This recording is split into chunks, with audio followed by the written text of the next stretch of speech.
नौकरानी सप्लाई करने वाला प्रदेश है झारखंड। दिल्ली, मुंबई, बेंगलोर, वेल्लोर या तमाम बड़े महानगरों में झारखंड को नौकरानी सप्लाई करने वाला प्रदेश माना जाता है, राज्य माना जाता है।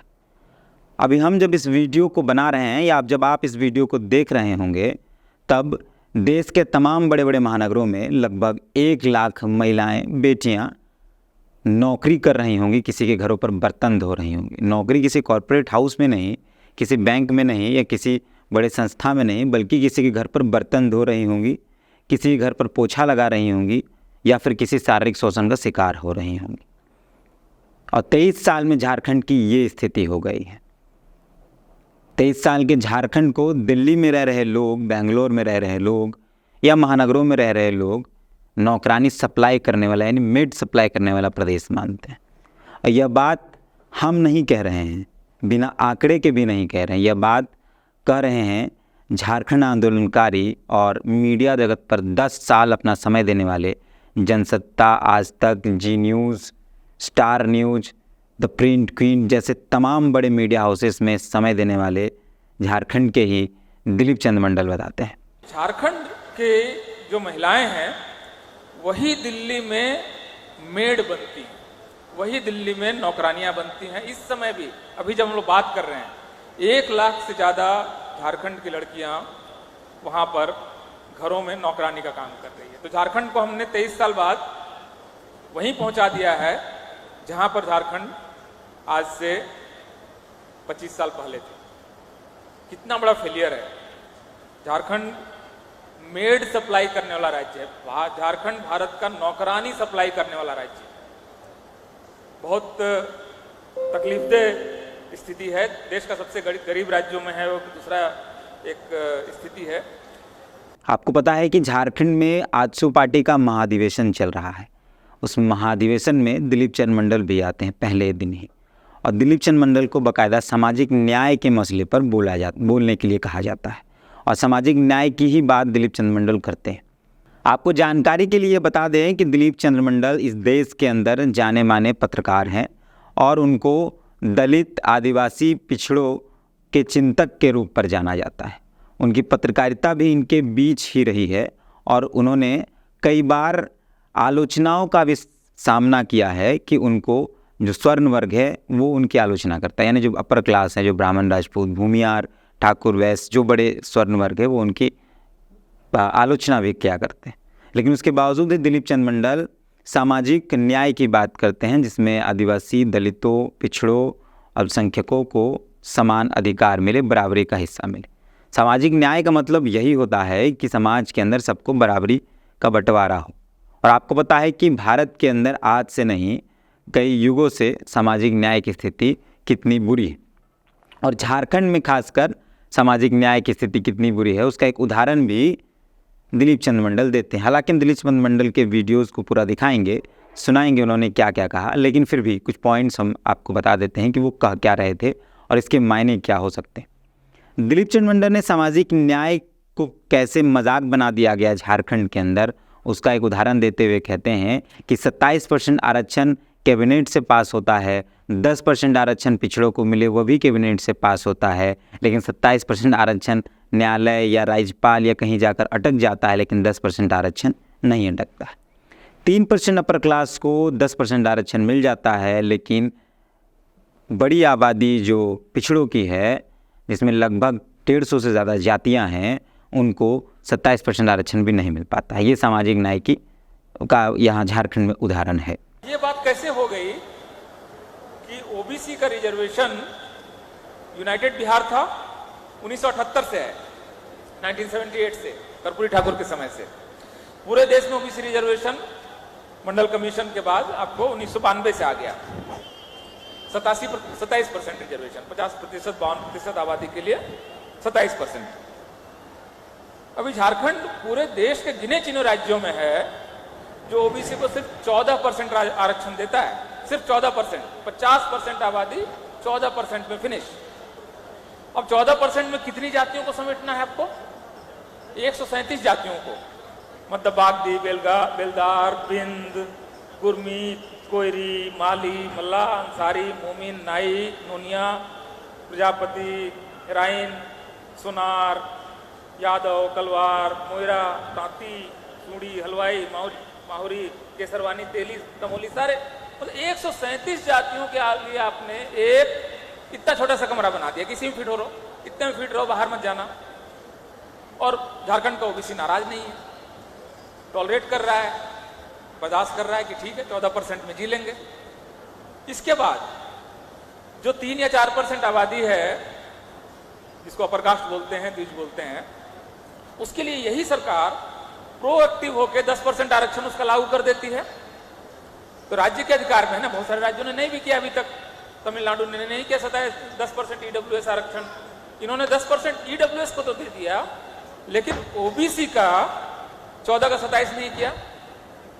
आप ये कह देते कि भाई एक ही एक्ट में हम ये दोनों को शामिल करेंगे और ईडब्ल्यूएस और 27% ओबीसी को हम साथ साथ दे देंगे।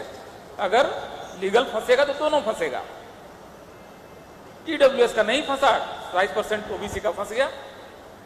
अच्छा फंस गया तो फंस गया, चलिए मान लेते हैं कि फंस गया। आप तो लेकिन आंदोलनकारी है ना, आंदोलनकारियों का राज्य है ना। ओबीसी को 27% मिले, इसके लिए इस राज्य की सरकार कौन सा आंदोलन कर रही है? क्या आप सारे विधायकों को ले जाकर राष्ट्रपति भवन के सामने आपने खड़ा कर दिया कि भाई आपका प्रतिनिधि राज्यपाल है और उसने फंसा रखा है, राज्यपाल को वापस बुलाइए? क्या आप 1 लाख लोगों को दिल्ली ले जाकर प्रदर्शन कर सकते थे? नहीं किया। झारखंड में आपने रांची में राज्यपाल निवास का घेराव क्यों नहीं किया कि 27% आरक्षण ओबीसी का आप पास क्यों नहीं कर रहे हो?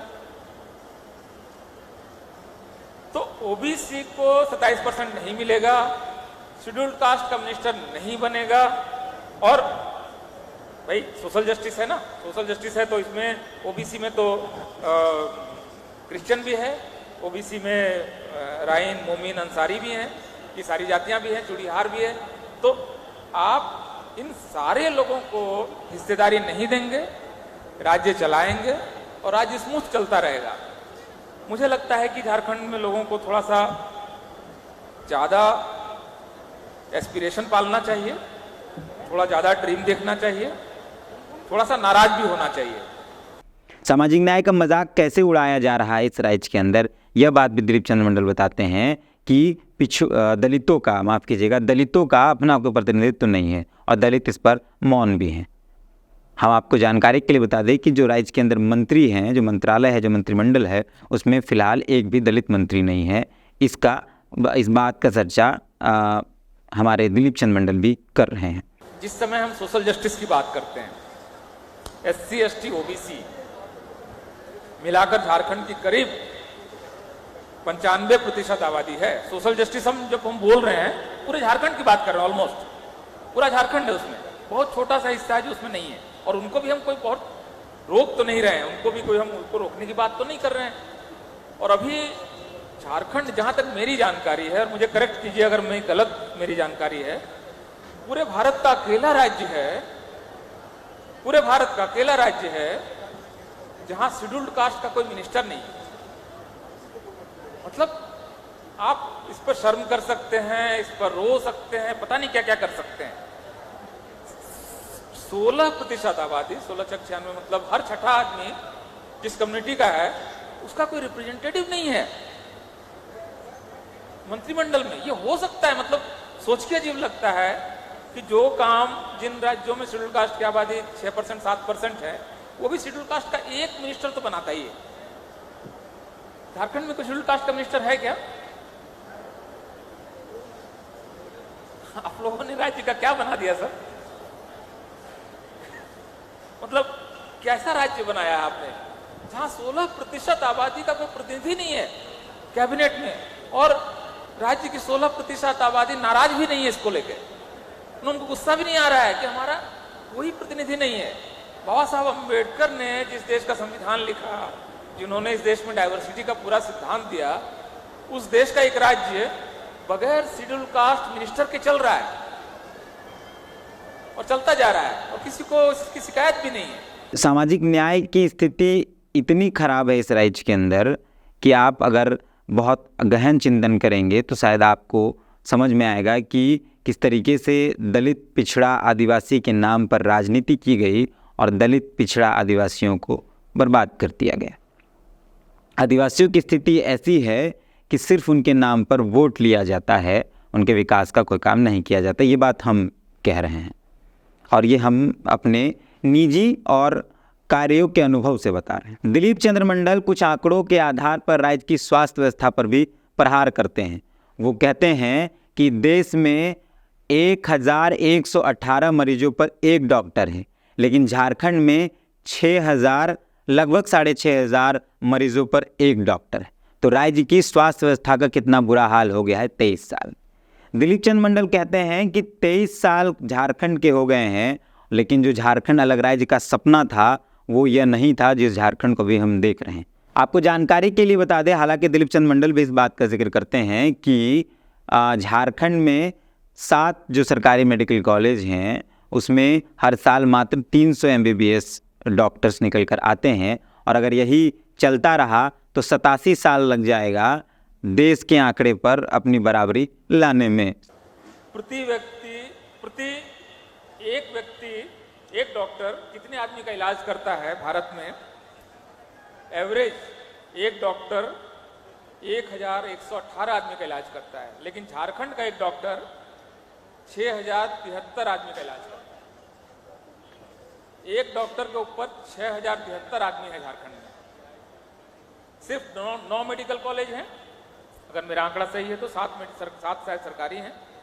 साल में सिर्फ 300 MBBS बनते हैं झारखंड से, और अगर उसको इंडिया का एवरेज पकड़ना है तो उसको 87 साल लग जाएंगे इस एवरेज को पकड़ने में, जबकि भारत का एवरेज और जो वर्ल्ड हेल्थ ऑर्गेनाइजेशन का एक एवरेज उन्होंने बोला है कि 1000 आदमी पे एक डॉक्टर होना ही चाहिए। झारखंड में 6073 लोग एक डॉक्टर इलाज करता है। तो सीरियस प्रॉब्लम्स हैं। एजुकेशन में सीरियस प्रॉब्लम है, मेडिकल एजुकेशन में और ज़्यादा है, इलेक्ट्रिक कंजम्पशन में प्रॉब्लम है, गरीबी है। और सर एक चीज़ है, सामाजिक न्याय आप नहीं कर सकते हैं अगर आपके पास रिसोर्सेस नहीं है। अगर आपके पास संसाधन नहीं है तो बांटेंगे क्या? गरीबी को तो नहीं बांट सकते ना, आपको कुछ चाहिए ना जिसको आप देंगे, वो चीज़ होनी चाहिए। तो भारत में जो झारखंड राज्य है, कहीं ना कहीं डेवलपमेंट में भी हम पीछे रह गए, कुछ प्रॉब्लम तो है।